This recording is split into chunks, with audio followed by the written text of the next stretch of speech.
Keutamaannya apa, Beb? Kalau dibahas ulama khilaf, lebih utama tukang azan apa imam?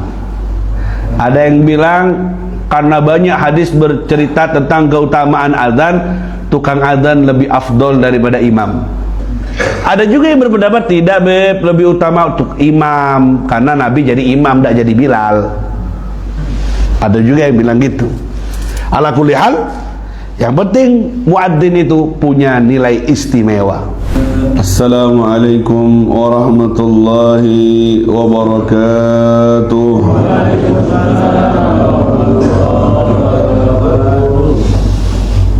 Alhamdulillahi rabbil alamin.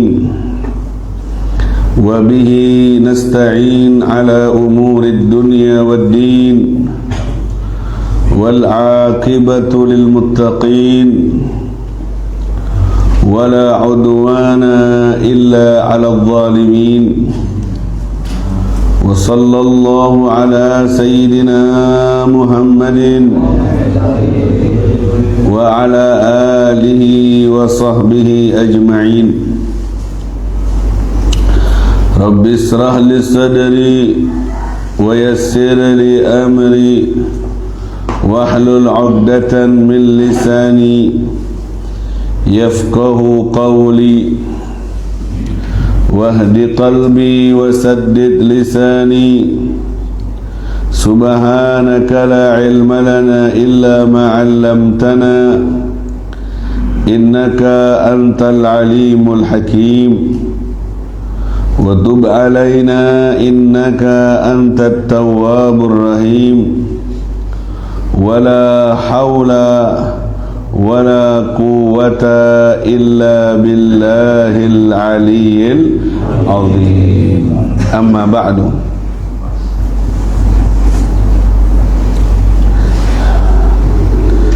Para pencinta ilmu, baginda Ar-Rasul sallallahu alaihi wasallam,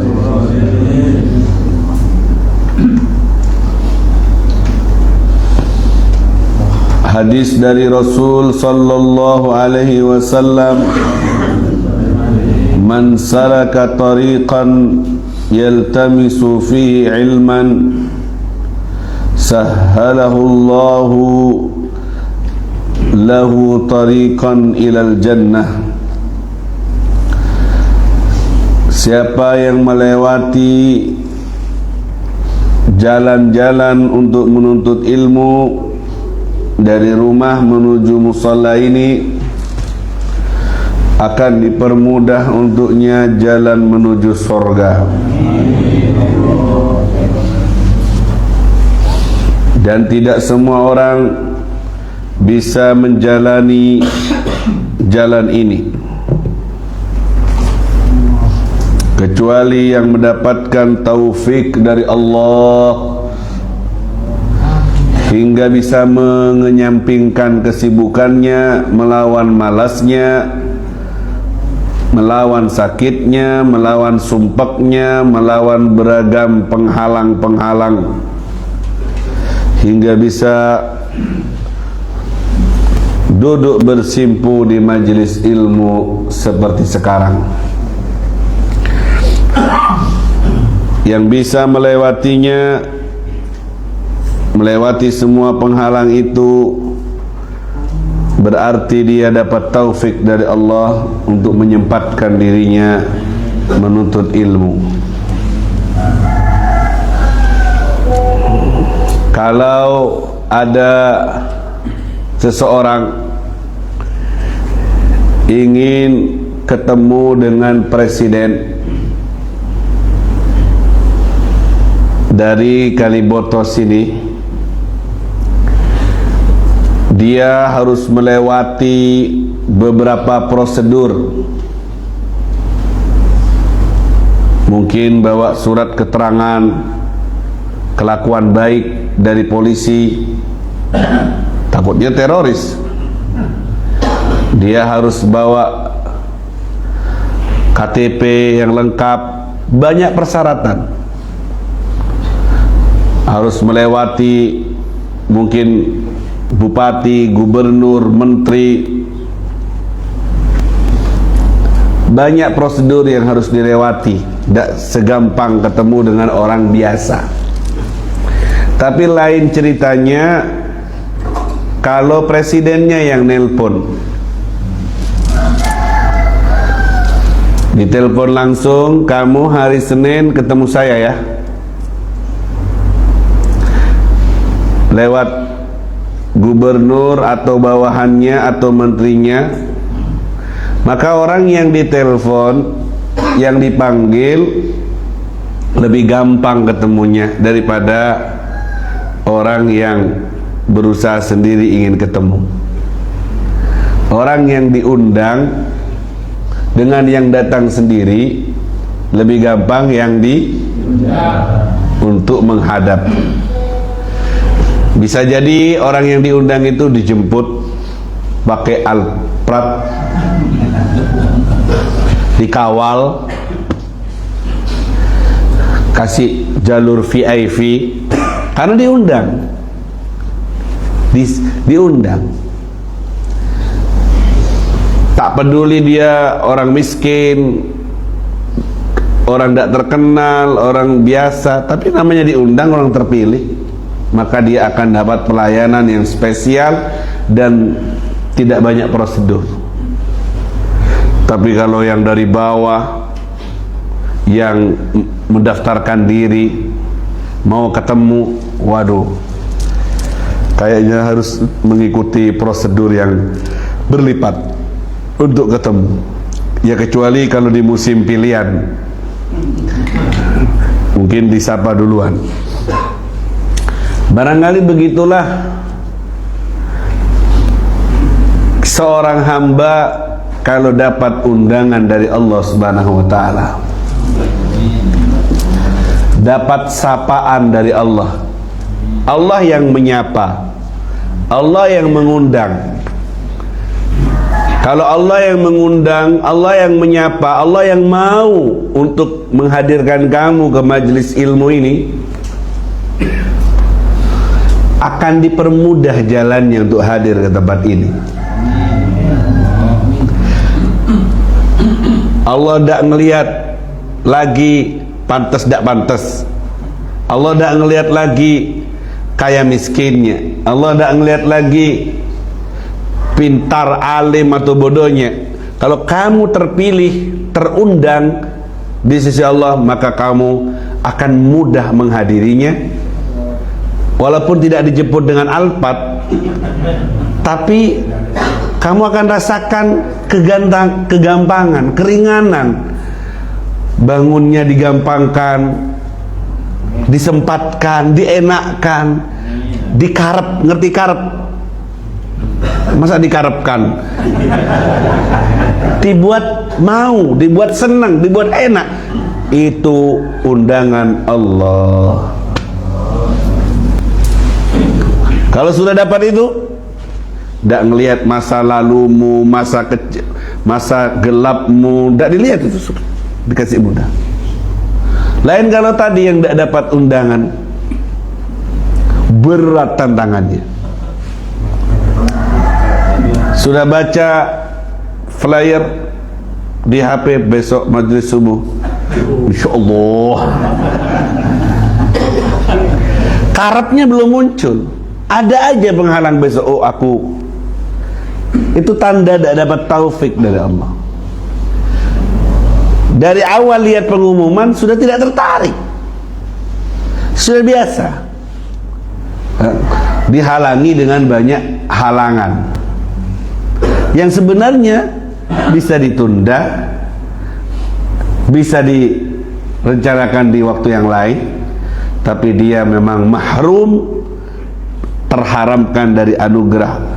Karena minggu depannya juga begitu lagunya, Rebo depannya lagi, ya kayak gitu juga.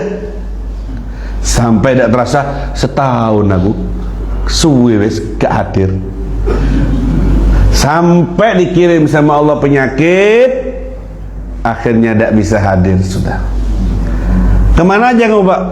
Sakit kulebin. Kalau sudah tidak bisa jalan kakinya, tinggallah penyesalannya. Makanya nikmat sehat, nikmat sempat, segera ambil sebelum datang penghalang yang membuat kakimu keras tak bisa bergerak, badanmu berat untuk dibawa. Fastahduni ahdikum, jemput bola hidayah itu, aku beri. Harus dijemput, harus dipancing.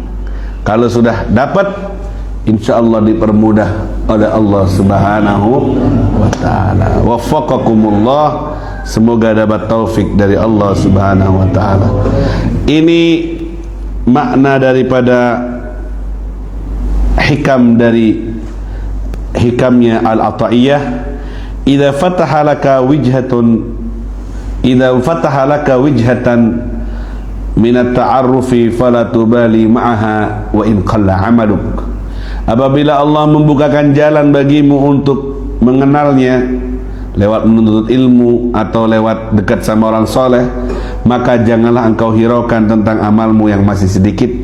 Tak peduli kau kaya miskin, tak peduli kau nakal atau taat, kalau sudah dapat undangan maka akan mudah bagimu jalan untuk menuju Allah Subhanahu wa ta'ala. Makanya doanya orang wali itu, ya muwaffiq ahlal khair lil khair wa anahum alaih wafiqna lil khair wa inna alaih.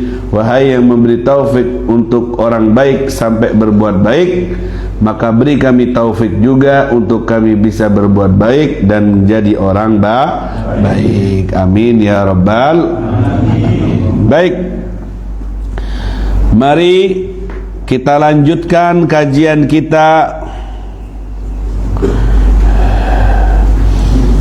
tentang rukun salat di penghujung majlis. Ini kalau di dalam kitab Sulamut Taufik, setelah rukun salat, babnya tentang salat jamaah dan Jumat. Setiap kitab itu punya susunan yang beda-beda. Nah, berarti bab salatnya selesai, tinggal salat jamaah dan Jumat. Nah, saya ingin melengkapinya. Bab yang membatalkan salat di kitab Sulamat Taufik diterangkan di dahulu, di awal sebelum rukun. Biasanya di belakang. Sudah lewat itu. Rukun salat baru selesai. Tinggal nanti yang perlu disampaikan setelah rukun salat, ada sunnah-sunnahnya salat, ada makruh-makruhnya salat, baru yang membatalkan salat. Biasanya gitu. Tapi di Sulamut Taufik yang membatalkan dulu sudah, kemudian yang rukun-rukunnya, sunnahnya kayaknya tidak disebutkan kecuali sedikit. Makanya biar tertib, biar rapi dapat ilmunya, setelah selesai rukun salat yang terakhir 17 ini, Habib akan nerangkan tentang sunnah-sunnah salat di luar kitab Sulamut Taufik. Karena Sulamut Taufik nanti kalau sudah selesai sunnah-sunnah salat, kita akan bahas tentang salat jamaah dan Jumat sesuai dengan kitabnya. Jadi kitab Sulamut Taufiknya ditunggu dulu, menyelesaikan sunnah-sunnah salat. Dan sunnah-sunnahnya salat ini banyak, butuh waktu. Ada yang bilang 500 sunnah, ada yang bilang 800 sunnah dalam salat itu. Ada yang bilang 1000 sunnah.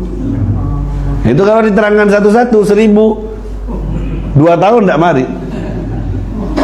Makanya ini akan jadi perjalanan panjang, tapi penting, harus biar maklumat rapi, biar lengkap yang kalian dapat. Ya, karena kan inginnya paket lengkap dan paket hemat. Membawa saya gratis kan gitu. Jadi tidak apa-apa, Sulam Taufiknya terus dibawa tiap hari. Saya mau menyelesaikan rukun salat yang nomor 17, tertib. Kemarin terakhir salam. Bahkan juga ada PR kemarin tentang salawat Ibrahimi. Kayaknya sudah dijawab sama Pak Muryadi dengan link langsung ceramah Al-Bahjah. Tidak mau ruwet, langsung seret ya, tidak usah nulis, langsung jawabannya YouTube ya. Silahkan dijawab di YouTube gitu ya. Akhirnya tidak jadi PR jadinya ya. Kemarin kita sampaikan bahwa kenapa dalam sholawat Ibrahimiyah itu yang disebut adalah Nabi Ibrahim. Ya Allah, sampaikanlah sholawat kepada Nabi Muhammad sebagaimana kau telah sampaikan juga kepada Nabi Ibrahim. Ada apa sih dengan Nabi Ibrahim ini? Kok luar biasa? Kok punya nilai plus? Kok ada Nabi yang lain? Banyak jawaban yang menjawab tentang keistimewaan Nabi Ibrahim. Dari banyaknya, kalau tidak diambil walaupun satu, nanti lupa semua. Makanya yang perlu diingat satu saja sudah cukup, bahwa Nabi Ibrahim ini punya jasa kepada Nabi Muhammad. Nabi Muhammad pernah bilang, ana da'watu Ibrahim, saya ini berkat doa Nabi Ibrahim juga. Karena Nabi Ibrahim pernah berdoa. Dulu waktu bangun Ka'bah di Mekah, Nabi Ibrahim pernah berdoa. Apa doanya? Di dalam Al-Quran surat Al-Baqarah 129 Allah berfirman, Rabbana wab'ath fihim rasulan minhum yatlu alaihim ayati wa yu'allimuhumul kitab wal hikmah wa yuzakkihim innaka antal azizul hakim. Ya Allah, kata Nabi Ibrahim, utuslah di tengah-tengah mereka seorang rasul dari diri mereka yang ngajari tentang ayat-ayatmu, ngajari kitab dan membersihkan mereka, wa yuzakkihim. Nabi Ibrahim pernah minta doa kepada Allah supaya dikirimkan seorang rasul di Mekah yang bisa berdakwah, meneruskan perjuangannya. Dan dikirimlah penutup dari semua nabi, terbaik dari semua nabi adalah Nabi Muhammad, yang itu dari keturunan Nabi Ibrahim. Nabi Muhammad ini keturunan dari Nabi Ibrahim. Paham toh? Itu dari situ Nabi bersabda, aku ini doa dari Nabi Ibrahim. Nah, untuk mengenang itu akhirnya Nabi membaca sholawat Ibrahimiyah, diantaranya begitu, karena punya jasa pernah berdoa dan terwujud sesuai dengan kehendak Allah Subhanahu. Allahumma shalli ala Muhammad. Faham di sini? Punya jasa berkat doa Nabi Ibrahim. Allahumma shalli ala Muhammad.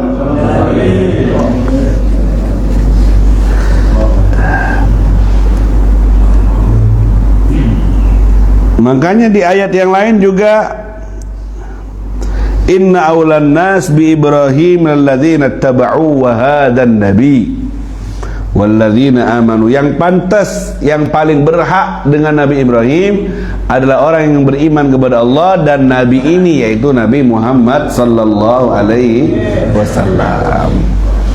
Itu dia sholawat Ibrahimiyah, dan itu menjadi sholawat yang terbaik dari semua sholawat, karena langsung warid, yang ngarang langsung dari Nabi Muhammad.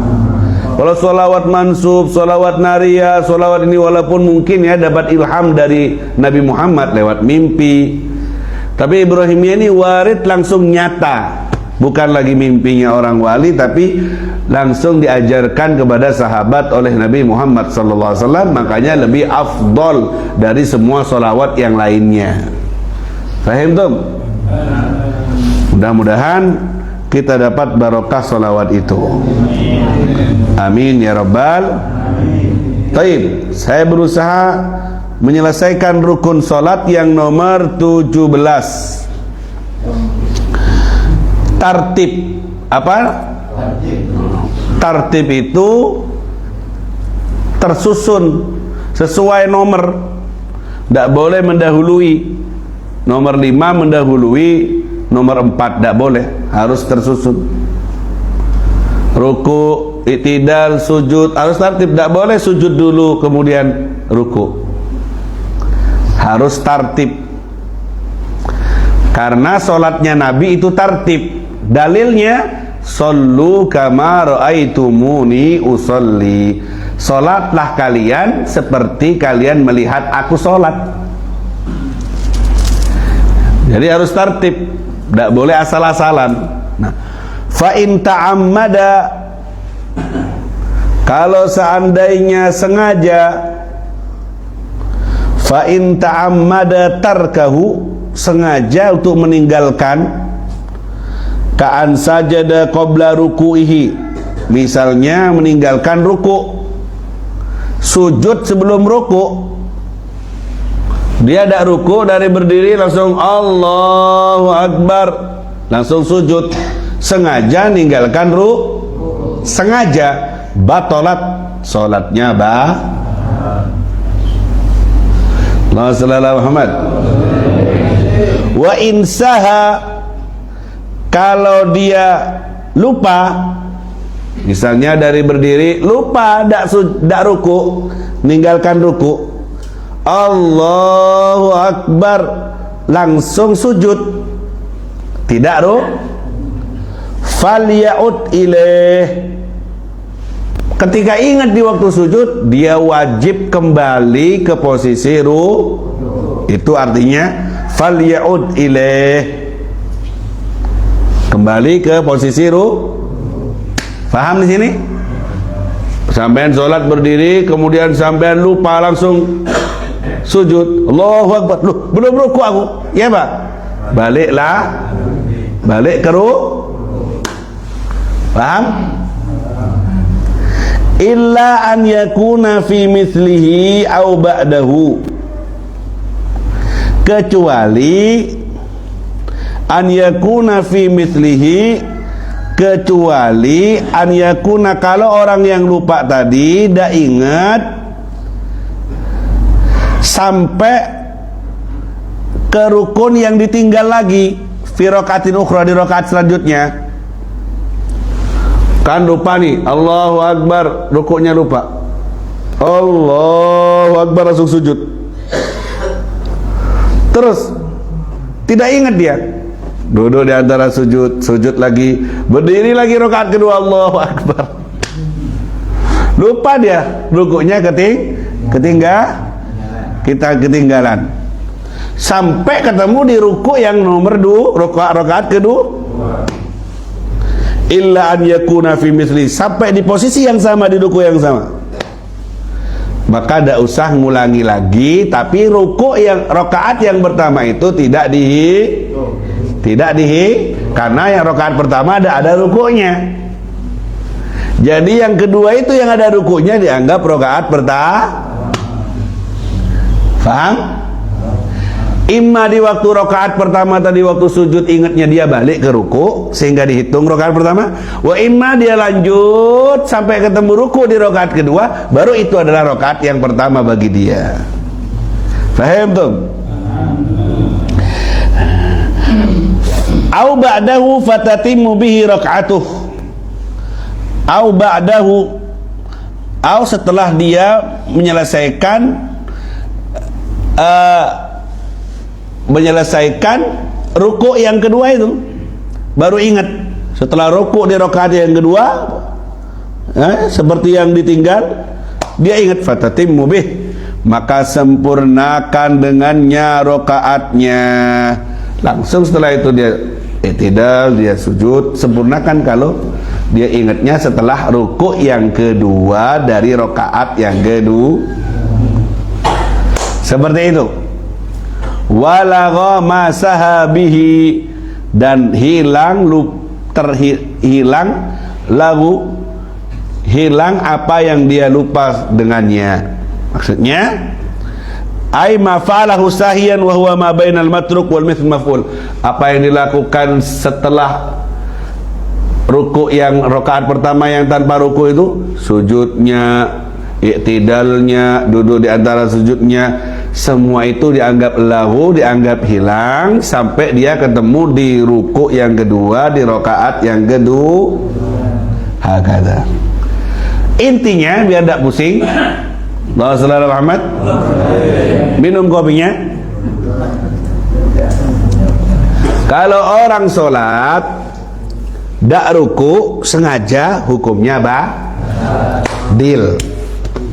Kemudian kalau orang sholat lupa tidak ruku, bukan sengaja, lupa, dia sudah sujud, gimana Beb? Baliklah ke atas lagi untuk kemudian i'tidal lagi, kemudian sujud, baru dihitung rakaat pertama. Tidak balik Beb, telanjur Beb, sudah kadung sujud Beb, lesos ya enggak boleh. Iya Pak, saya lanjut aja Beb. Lanjut kamu, sujud kedua sampai berdiri lagi, sampai ruku kedua di rakaat kedua. Nah, ruku kedua di rakaat kedua itu adalah rakaat kamu yang pertama, karena yang awalnya itu rusak. Terus Beb, sujud saya yang pertama tadi hilang, lagu hilang. Duduk di antara sujud hilang semua, i'tidal hilang, api hilang semuanya karena rusak, cacat di rukunya yang pertama. Faham tuh? Pernah lupa ruku? Moro geger ke baba gitu ya. Ini biasanya kalau lagi posang, kalau lagi auleng, alier, ini biasanya lupa dengan ruku. Allahumma shalli ala Muhammad. Kayak biasanya terjadi kalau makmuman, imamnya baca surat tilawah di Masjidil Haram, sujud tilawah, orang ini ruku, ya kan? Salbut itu biasanya. Kemudian imamnya bangun, duh, kok tangi meneh? Dikiranya sudah ruku, padahal itu sujud tilawah. Ya, ini karena sama pembimbingnya tidak dikasih tahu. Kalau umroh sama Habib dikasih tahu itu. Masalah Muhammad. Aparayan di Budina ya. Sabun, Allahumma Muhammad. Itu rukun-rukunnya sholat. Sudah saya bahas semuanya. Sekarang saya masuk ke sunanus sholat. Sunnahnya Allah. Kata Habib tadi ada berapa? 1000. Allah. Pernah enggak sampean sholat pakai full sunnah? 1000 sunnah. Tahunya sampean berapa? 20 15 1 Allah, 500 sampai 800 sampai 1000. Ini orang-orang soleh, ini sholatnya penuh dengan sunnah. Apa untungnya Beb? Loh, untungnya yang penting wajib sudah Beb. Apa jeng lontong Beb? Tanggih kabar sampean ini. Kalau sampean kerja jadi tukang bangunan, jam 7 masuk, jam 4 pulang, gaji 100.000 on time, wajar. Tapi kalau ada tukang masuknya jam 7, pulangnya jam 8 malam, ngelembur tapi tidak hitung-hitungan. Mau ngelembur sampean kan bitongan, tidak hitungan kerja gitu loh maksudnya. Wajib pulangnya kamu jam 4, tapi tidak Beb, saya bantu Habib biar cepat mari, biar cepat selesai, tidak hitung-hitungan, biar Beb sampai jam 8. Ini sunnah ini Beb. Kira-kira saya senang tukang yang pertama apa yang kedua? Gajimu 100 karena kamu udah hitung-hitungan kepadaku, wes takai lebih, tidak usah minta, faham aku. Karena dia tidak hitungan. Begitu juga seorang hamba itu sholat wajib 5 waktu, ditambah di dalam sholatnya itu bukan hanya rukun yang 17, ditambah sunnah-sunnah yang ada dalamnya. Tidak wajib, tetap sah sholatnya. Tidak kalau dilakukan, kalau ditinggal tetap sah, tapi dia lakukan demi sempurnanya sholat, maka dapat gaji yang lebih, pahala yang lebih dari Allah Subhanahu. Kalau kata Imam Ghazali dalam Bidayatul Hidayah, al-furud karasil mal. Wajib-wajib itu seperti rosmal, modal. Sampai mau dagang punya modal 50 juta, itu modal. Wasunan dan sunnah-sunnah itu karibh, seperti keuntungan. Wajib itu rosmal, harus ada kalau mau cari untung. Sunnah-sunnah seperti untungnya. Jadi kalau kamu mau mendapat untung tapi tidak punya rosmal, bisa enggak? Modal tidak punya mau langsung untung. Sama dengan orang yang ngerjain yang sunnah kemudian yang wajib kamu tuh ngerjain yang sunnah, yang wajib harus sempurna dulu. Makanya orang yang punya utang sholat wajib dikodok sholatnya, tidak usah sholat sunat, tidak usah duha, tidak usah witir, tidak usah qobliyah, dia. Kamu punya utang sholat, punya beb, dulu saya mursal beb, nakal beb 5 tahun tidak bejeng. Kamu wajib mengkodok sholat 5 tahun itu, tidak usah sholat duha, tidak usah sholat witir, tidak usah tarawihnya semua ganti wajib semua. Karena kamu modal belum punya, kok mau nyari untung. Faham tuh? Kan ada orang yang lambuk tobat setia lah atau mau majelis. Kalau punya utang wajib harus diganti dulu, jangan melakukan sunnah. Satu wajib dibanding dengan 60-70 sunnah. Di akhirat nanti kalau kamu tidak kebayar utang wajibmu, kamu sibuk dengan sunnah puasa sunnah Senin Kemis, Masya Allah, utang Ramadan tak ibajar 5 tahun. Itu nanti kamu harus nutupi satu fardu dengan 70 sunnah. Habis kamu, bangkrut hitungannya. Ninggalin satu bayar 70, habis, kalah kamu hitungannya. Makanya di dunia kalau ada umur, selesaikan dulu yang wajib, baik puasa maupun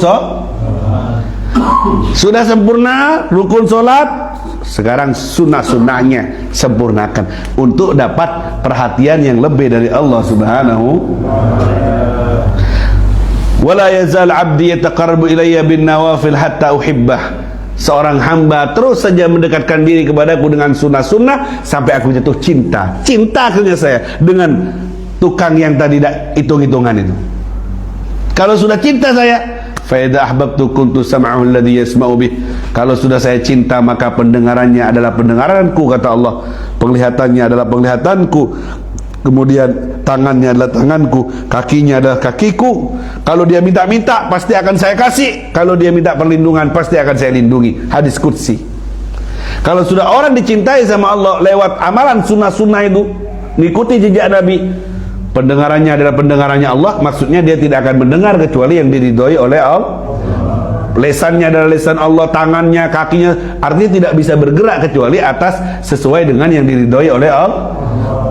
Wala in sa'alani, kalau dia minta-minta, karena orang dicintai, kalau dia minta-minta, la'utiyana, pasti akan aku kasih. Jadi kalau orang ngerjain cuma wajib-wajib, ya sudah semua gitu wajib. Tidak ada yang wah, tidak ada yang lebih. Asolat kulo beb, bojo kan wajib. Jaga keton. Saya ngeluarkan zakat beb. Zakat man berapa? 2M. Wajib, itu punya orang memang yang harus kamu bayar. Jaga banggaan selfie, guys. Indahnya berbagi, guys. Bangga dulu, itu wajib, bukan uangnya kamu, itu uangnya orang yang harus dikeluarkan. Apa yang perlu dibanggakan? Itu kewajiban. Yang banggakan tuh kalau sunnah, bukan wajib, tapi barang sunnah kamu keluarkan. Di luar itu kamu sholat malam, kamu sholat duha, qobliyah, kamu puasa Senin Kemis, sunnah, bukan kewajiban kamu kerjakan, itu baru hebat.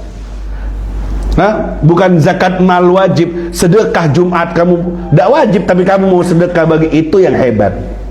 Faham tuh? Faham ya? Kalau wajib jangan dibangga-banggakan, memang kewajiban modalmu itu. Kadang orang bangga, oh saya mengeluarkan zakat sekarang 5M. Cela karding goreng kene betoro. Coba dah dikeluarkan, hancur nanti hartamu semua. Iya, hancur hartanya karena punya orang. Wa fi amwalihim haqqun lisaili wal mahrum. Faham tuh? Kula sholat beb, mari sholat duhur kula. Baca lah kan wajib cong. Muntah apa jeung beuna petiang beuna malaikat. Wajib. Yang bangga itu alhamdulillah beb saya bisa qiyamul lail alhamdulillah. Kalau tidak punya utang wajib, kalau punya utang wajib, utangnya dulu di sahur. Jangan ya saya puasa Senin Kamis, beb, saya puasa Arafah. Ada utang tak bajar. Ramadannya tidak bayar. Ganti dulu. Itu yang harus diselesaikan. Makanya saya ingatkan nih kepada semua yang punya masa lalu kelam. Pernah nakal, pernah meler, pernah tidak sholat dulu waktu kerja saya beb, jos, los, tidak sholat saya beb. Saya ingatkan nih dari sekarang. Jangan bu sibuk bentuha ben witir, bu sibuk dengan puasa Senin Kemis, ternyata dia punya utang rugi sampean. Terus siapa beb? Bajar keluar tengah, cek lem-alem. Bayar dulu hutang, karena banyak ini jamaah. Karena sekarang sudah tua, tidak kayak dulu lagi, baru istiqomah ke masjid. Padahal punya utang dia. Tidak usah tahiyatul masjid, tidak usah qobliyah ba'diyah, langsung ganti sholatmu yang pernah kamu itu. Hitung sebagaimana kau punya utang ke tetangga kau, hitung utang ke Allah harus dihitung. Faham? Siap ganti? Mulai dari kapan beb? Mulai dari balik. Oh iya beb, dulu saya waktu balik saya asahur benemak Abu ben kancah. Mulai balik, umur berapa balikmu dulu? 15 tahun. Atau keluar air mani umur 10 tahun. Itu baliknya tergantung. Ingat-ingat kamu dulu baliknya umur berapa. Dari situ, punya utang enggak saya puasa? Punya utang enggak saya sholat? Ingat-ingat. Ya. Sebelum nanti kalau sudah mati nanti totalan akhirnya kalah karena banyak yang harus dibayar. Paham? Dainullah haq an yuqda. Utang kepada Allah lebih pantas untuk dikedepankan untuk dibayar. Faham dong? Atau punya utang haji, umroh, pernah mampu dak haji dak umroh. Pernah kaya, tajir, dak haji dak umroh. Punya utang sama Allah itu. Kalau kata Imam Syafi'i, dia mati padahal pernah mampu, tidak dibayar utang haji dan umrohnya, mata fasikon, mati dalam keadaan fasik. Makanya jangan banyak muter.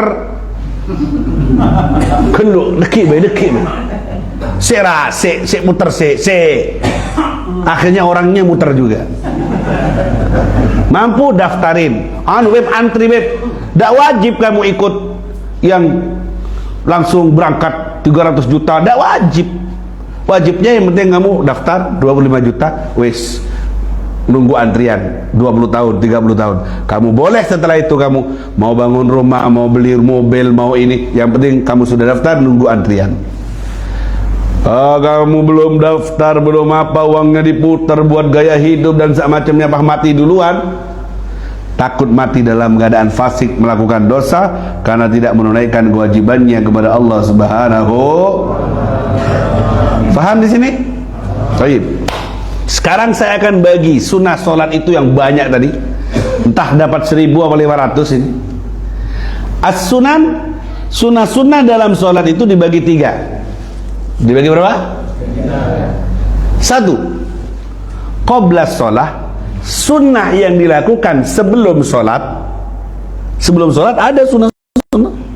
2. Sunnah di tengah-tengah sholat. Waktu ngerjain sholat ada sunnah-sunnahnya. 3. Sunnah yang dilakukan setelah sholat. Allah, dari awal sholat, di saat sholat, dan setelah sholat, itu semua ada sunnah-sunnahnya. Allahumma shalli ala Muhammad. Seperti apa beb? Sunnah sebelum sholat. Belum sholat apa yang perlu kita lakukan? Sunnah yang perlu dilakukan sebelum sholat. 1. Azan. Apa? Nah, sekarang kita akan bahas bab azan.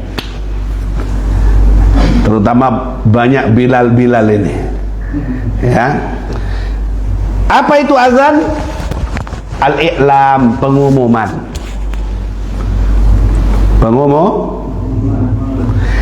Secara syariat adzan itu adalah zikrun maksus matlubun li salatin maktubah asolatan alal a'yan. Zikir yang tertentu, kalimatnya khusus, tidak boleh ngarang sendiri. Adzan itu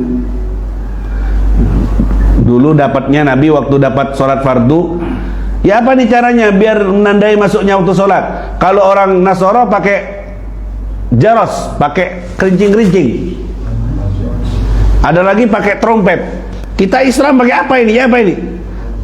Ternyata ada sahabat yang bermimpi, sahabat Abdullah bin siapa itu, mimpi keesokannya langsung laporan sama Nabi. Ini dia, kata Nabi, mimpi ada suara azan, kemudian dipraktekkan. Ini dia cara masuk waktu sholat dalam umat Islam, yaitu dengan mengumandangkan suara A. Nanti dibahas. Zikir khusus matlubun li sholatil maktubah, untuk sholat fardu. Kalau sholat sunnah tidak usah adzan. Sholat id, Idul Fitri, sunnah apa wajib itu? Ada adzannya enggak? Tidak ada. Sholat jenazah, hukumnya apa? Bawa fardu kifah. Tak ada, terpepes lah. Fardu kifah. Yang ada tuh fardu ain. Kalau fardu kifayah enggak. Jangan ada orang jenazah Allahu Akbar, Allahu Akbar, jaga mayit lagi. Wassalamualaikum Muhammad. Jangan pulang, ini tambah asik ini. Mulai kadat oleh berkat lagi. Kemudian asalah, yang asli, fardu ain yang asli. Lain halnya kalau fardu ain tapi karena nazar. Saya nazar kalau saya sukses mau sholat 2 rakaat, maka hukum sholatnya jadi wajib. Terus apa harus adzan? Tidak perlu adzan kalau sholat yang wajib karena nazar. Karena nazar tidak perlu adzan. Allahumma shalli ala Muhammad. Zikirnya khusus, caranya khusus untuk sholat fardu ain. Allahumma shalli ala Muhammad. Keutamaannya apa, Beb? Kalau dibahas ulama khilaf, lebih utama tukang azan apa imam? Ada yang bilang karena banyak hadis bercerita tentang keutamaan azan, tukang azan lebih afdol daripada imam. Makanya jangan rebutan jadi imam, sedikit pahalanya, berat tanggungan. Tukang azan lebih banyak pahalanya. Iya, cuma kalah gayat toh. Mun imam ben sorbana. Mun ada tukang azan kan songgok nareng mereng. Tapi keutamaannya hadis-hadisnya banyak. Tak sampaikan nanti. Ada juga yang berpendapat tidak, Beb, lebih utama untuk imam karena Nabi jadi imam, tidak jadi Bilal. Ada juga yang bilang gitu. Ala kulli hal, yang penting muadzin itu punya nilai istimewa. Apa, Beb? Satu dalilnya. Tapi sampai jangan rebutan jet tukang adzan nanti. Suara tak nyamam, rebutan mic, rosak acara nanti. Yang tidak nyaman suaranya hendaknya tahu diri. Mundur, jangan. Kecuali tidak boleh ya. Tidak ada lagi pray ini kalau tidak ada ini jamaahnya. Tidak apa-apa, tidak boleh lah. Tidak boleh. Ya. Darurat itu sudah. Tapi kalau masih ada yang lebih enak, mundur kamu, tahu diri. Cari yang enak. Dalil yang pertama adalah wa man ahsanu qawlan mimman da'a ila Allah wa 'amila salihan wa qala innani minal muslimin. Bahwa tukang adzan itu sama dengan berdakwah, ngajak orang untuk Tidak ada perkataan yang lebih indah di dunia ini melebihi perkataan orang ngajak orang untuk ingat sama Allah. Dakwah itu. Jadi penyebab semua asyajar wal wabar, pepohonan, bebatuan mendengar suara adzan langsung mendoakan balik kepada tukang azan, Allahumma arhamhu, Allahumma ighfir lahu. Bebatuan dan dedaunan yang dengar suara adzan itu mendoakan muadzin dengan doa, ya Allah sayangi orang ini, ya Allah ampuni orang ini, karena suara adzannya menyejukkan bumi, menyejukkan dunia, sehingga bala tidak jadi turun karena suara adzan itu. Maka semua yang dengari mendoakannya. Siapa yang tidak mau didoakan bebatuan dan pepohonan itu? Berapa ribu, berapa juta, apalagi speakernya 6. Ngeding kapi, pakai batu Semeru ngeding kan? Iya apa tidak? Semakin banyak yang dengar, banyak yang mendoa. Bukan 4 penjuru angin, 6 penjuru angin. Sampai malaikat mungkar nakir ngeding kapi dia. Masallallahu Muhammad. Qalat Sayyidah Aisyah radhiyallahu anha, ara hadhil ayat nazalat fil muadzinin. Kata Sayyidah Aisyah, ayat ini bahwa perkataan yang lebih baik adalah mengajak orang kepada Allah. Aku melihat ayat ini turun kepada tukang azan. Qala Nabi sallallahu alaihi wasallam. Jadi tukang azan yang dakwah ila Allah itu. Kata Nabi, yughfaru lil muadzin muntaha adzani. Diampuni bagi tukang azan sampai terakhir dari suara adzannya. Sampai batas di mana kedengarannya sejauh itu.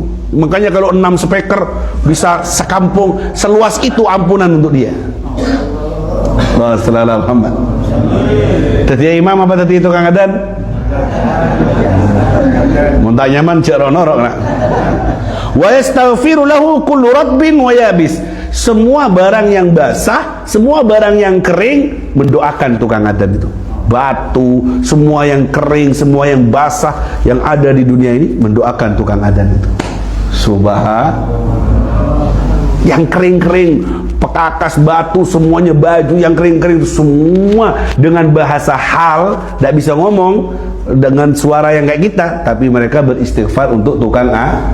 Kenapa? Karena mereka berterima kasih. Berkat suara adzanmu bala tidak jadi turun. Nama Allah dibesarkan. Terima kasih, terima kasih. Mereka berterima kasih. Wujud terima kasihnya dengan doa. Kalau tidak ada suara adzan, maksiat merajalela, adab turun. Sesungguhnya sehingga yang patut dikasih gaji besar ya tukang adzan itu. Karena dia yang menolak bala. Ini tidak barokaan. Gajinya orang ngajar bahasa Inggris sama tukang adzan besar mana? 5 juta ditambah apa namanya itu? Sertifikasi apa namanya? Jadi 10 juta. Tukang adzan sarong cap mangga. Padahal semua yang kering, semua yang basah berterima kasih kepada tukang adzan karena merasa aman bumi ini. Kita kurang berterima kasih. 5 tahun adzan tak beri apa-apa. Harusnya kayak Brunei itu. Tukang adzan ada gajinya. Khotib ada gaji. Saya dengar tuh mahal itu. Jutaan, berapa khotib, berapa juta. Menghargai karena tahu ini yang menjadikan kemakmuran negara kita. Karena nama Allah dinyaringkan. Kita kurang menghargai. Cicile tacin melolo. Kurang menghargai kita ini.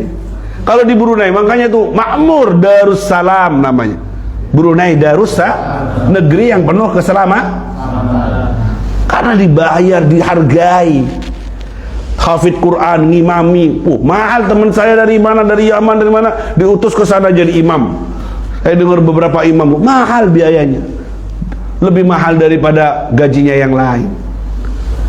Ini kadang jadi guru, kadang jadi pegawai, tidak tepat. Waya kerja cangkruan nang warung kopi, gajinya 7 juta. Salah kapi. Innallaha wa malaikatahu yusalluna 'alas saffil muqaddam. Allah dan malaikatnya bersolawat kepada saf yang di depan. Wal muadzin yughfar lahu madha sauti, dan tukang adzan diampuni dosanya sepanjang suaranya. Wa saddaqahu man sami'ahu min ratbin wa yabis, dan semua barang yang basah maupun yang kering membenarkan suara adzan itu. Ketika muadzin bilang Allahu Akbar, Allahu Akbar, semua pepohonan, bebatuan bilang, sadaqta, betul kamu, yang maha besar Allah. Di tengah manusia-manusia ini membesarkan jabatannya, membesarkan dunianya, salah semua. Yang betul kamu. Allahu Akbar. Di tengah-tengah riuk-piuk kesibukan manusia siang hari, ada suara yang memecah semua kesibukan itu, yaitu suara Allahu Akbar. Pecah. Kamu semua yang merasa besar, yang kamu sombong, kamu yang lagi apa namanya, rakus, kamu lagi sangat ingin meraih cita-citamu dunia ini, pecah dengan suara Allahu Akbar. Yang maha besar hanya Allah. Nunduk semuanya, sodakta, semua bilang kamu benar, yang maha besar Allah. Yang dibesar-besarkan orang itu kecil semuanya, karena akan musnah dan akan hilang. Cuma karena kita kurang menghargai suara adzan itu, kadang kita tidak membesarkan, makanya disuruh diam kalau dengar suara A. Kalau orang ngomong di waktu adzan menjadi penyebab orang mati su'ul khatimah, tidak menghargai panggilannya Allah. Kalau kamu dengar suara adzan, diam, hormati Allah yang maha besar. Kalau kamu ngomong berarti kamu menganggap ada yang lebih besar dari Allah. Jangan diam, stop, sabar HP nah, stop, tidak boleh ngomong. Kecuali kamu sibuk dengan tadris, dengan ngajar kayak gini, sibuk. Kata ulama ada apa-apa, tapi nanti setelah adzan selesai kamu jawab adzan dengan sendirinya. Allahu Akbar, Allahu Akbar, Allahu Akbar, Allahu Akbar, syahadu la ilaha illallah, syahadu la ilaha illallah. Begitu caranya. Kalau sibuk dengan hal yang positif, yang harus tidak bisa ditinggal, seperti tadris ilmu dan semacamnya. Tapi mau nyosok PC, tanda tangan, urusan dunia, stop, hormati adzan. Macul web, tinggal satu kali paculan, buang paculnya, deki kalah boleh. Pacul tinggalkan, kamu harus dahulukan masa mulai pacul anyar kan. Wassalamualaikum Muhammad. Paham di sini? Waktu pai kepayan, Allahu Akbar, Allahu Akbar, sabak kepayan. Onta lagi, adat. Biar barokah. Kalau kamu membesarkan kerjaanmu, tetap meninggalkan, tidak merespon panggilan Allah, tidak barokah itu. Korang melolo deki. Wah, mari barokati nanti. Ambulu, sholat ayo.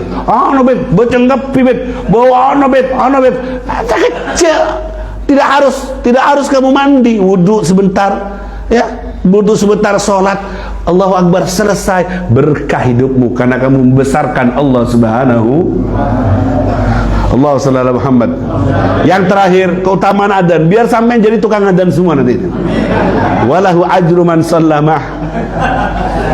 Tukang adzan dapat pahalanya orang yang sholat. Yang sholat berapa yang berhasil dipanggil di masjid? Sudah adzan saya beb, reng-cerengan lah beb, bareh. Ternyata saya datang lemak beb. Kamu dapat pahala sama dengan sholatnya orang yang datang 100 beb, kamu dapat pahala 100 sebanyak apa yang kau berhasil kau panggil, segitu pahalanya. Karena kamu yang manggil dia, jadi kamu dapat wasilah, dapat pahala. Kamu sarananya. Makanya biar orang itu tertarik, yang enak suaranya. Tak nyaman dia lokolokan. Tak nyaman lokolokan, rosak. Makanya masjid, musola, mic-nya harus enak. Bangunannya kekar, bocor-coran, marmer, wah, sunnah tak nyaman. Tak semangat ngimami, tak semangat adzan, tak semangat. Yang enak amal-amal tuh jangan ditumpuk. Pokoknya sing apik, mosok kalah be gereja. Halo, pernah gereja zaman? Pernah? Kusonnya bagus. Ini masjid, bangunannya bagus, asonnya pecrepet. Pakai amal uang ini, kamu punya uang ini, belikan yang terbaik. Contoh tuh Masjid Al-Mawarif. Bukan punya saya, punya Allah. Soundnya saya 40 juta. Pakai beta 3, bagus suaranya. Ngimami, sudahlah suara saya enak, tambah enak lagi. Ini suara dah enak, soundnya dah enak, rosak. Akhirnya makmum tuh dah betah. Kalau perlu kasih AC ruangannya, biar orang itu ibadah enak.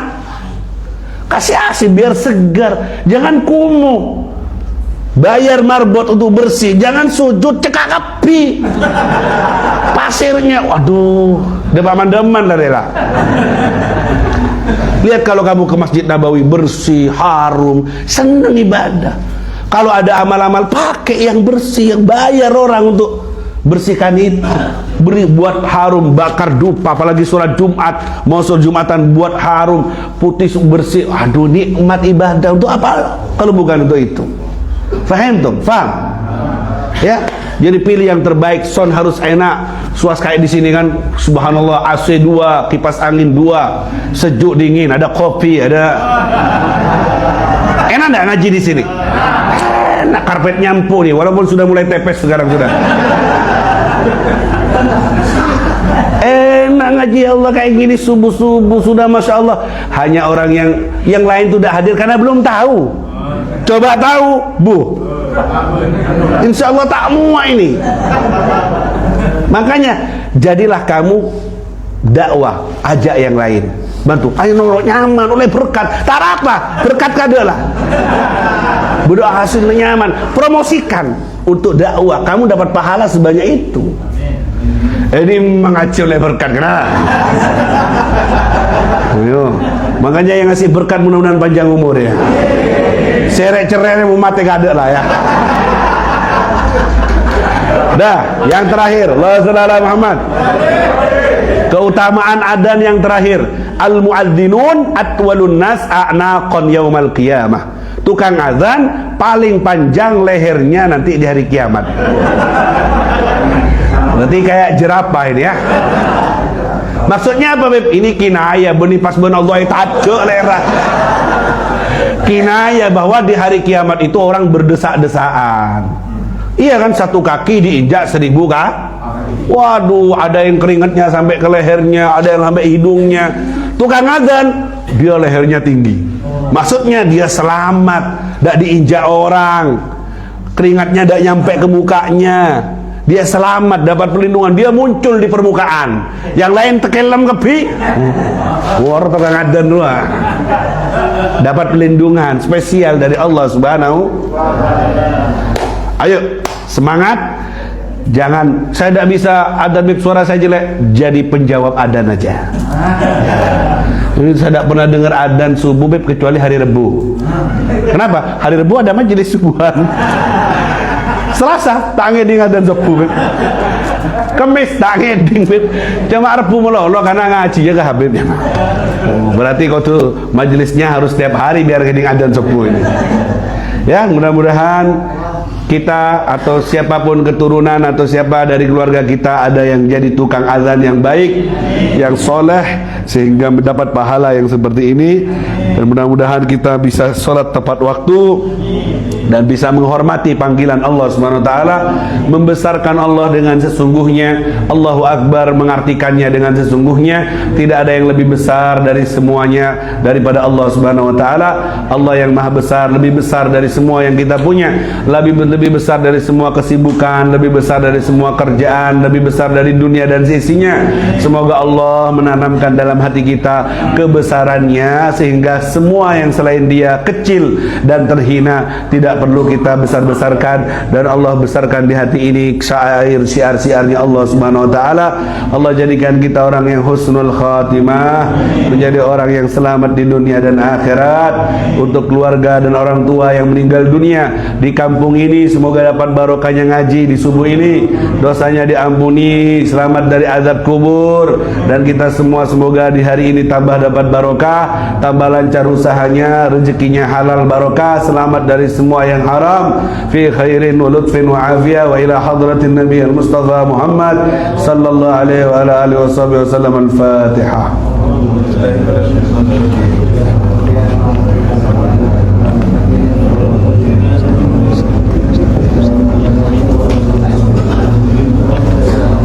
Bismillahirrahmanirrahim. Rabbana anfa'na bima 'allamtana.